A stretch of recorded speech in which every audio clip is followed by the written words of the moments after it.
Good morning and welcome to the Killik & Co market update. We've had a couple of bad bits of news about the house building sector this week. First of all, we've had the latest set of data from the Nationwide House Price Index.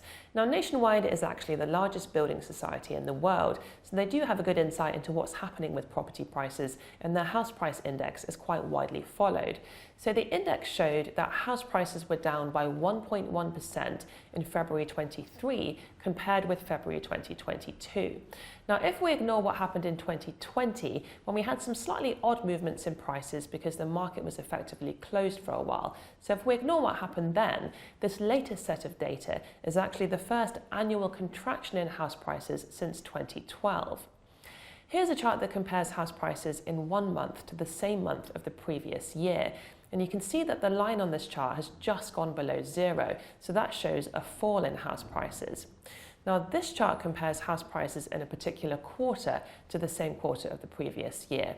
It goes all the way back to 1954, and you can see the strong rise that we had in prices in the run-up to the financial crisis, and also the strength in 2021 as people were searching for larger homes. So clearly this recent weakness in house prices is bad news for house builders who are really suffering due to that lack of demand. This week we had results from Persimmon, which is a FTSE 100 house building company. And Persimmon said that in 2022 they completed on 14,800 homes, but they did notice a very noticeable slowdown in the final quarter of last year. And they said that if that slowdown continues, they would only expect to complete on 8,000 to 9,000 homes in this current year. And at the same time, the company has cut its dividend by a massive 75%. The house building sector is suffering from a huge list of issues at the moment. We've got higher mortgage rates, which have made homes less affordable. We've got buyers being more cautious because of the wider cost of living crisis. We've got the end of the Help to Buy scheme. We've got building materials being more expensive. We've got less builders in the UK because of Brexit. And we've got ongoing costs because of the cladding prices. So all in all, it's a very difficult time at the moment to be a house building company.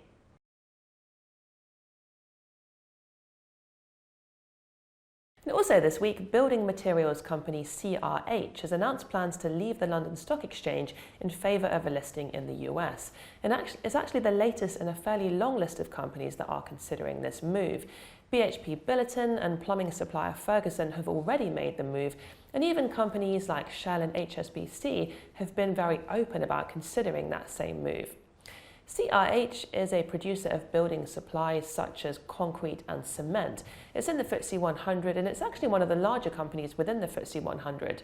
So here on this chart, we've made the size of each box represent the market capitalization of each of the companies mentioned. So CRH is there in the middle in that pink box, and it's got a market capitalization of £31.7 billion. It's a bit smaller than GSK and Lloyds, but it's bigger than Vodafone, Tesco and Next.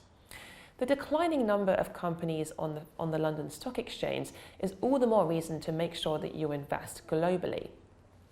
The MSCI World Index, which contains over 1,500 companies over 23 developed markets, currently has a UK exposure of just 4.3%. Even the Japanese exposure is nearly 50% bigger at 6.2%. So what is the level of Japanese exposure in your portfolio? Do give us a call if you'd like to talk about our thoughts on the Japanese market.